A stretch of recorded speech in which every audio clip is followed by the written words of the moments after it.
黒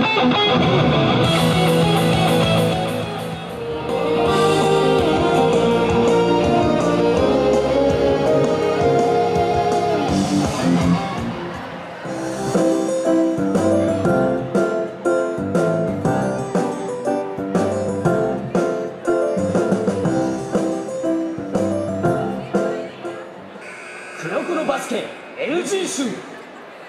俺は人事を尽くしている。そしておはさ占いのラッキーアイテムは必ず身につけている。ちなみに今日はカエルのおもちゃだから俺のシュートは落ちん。毎回思うんすけど最後の意味がわからん。これが奇跡の世代ナンバーワンシューター。ミドルマッチ。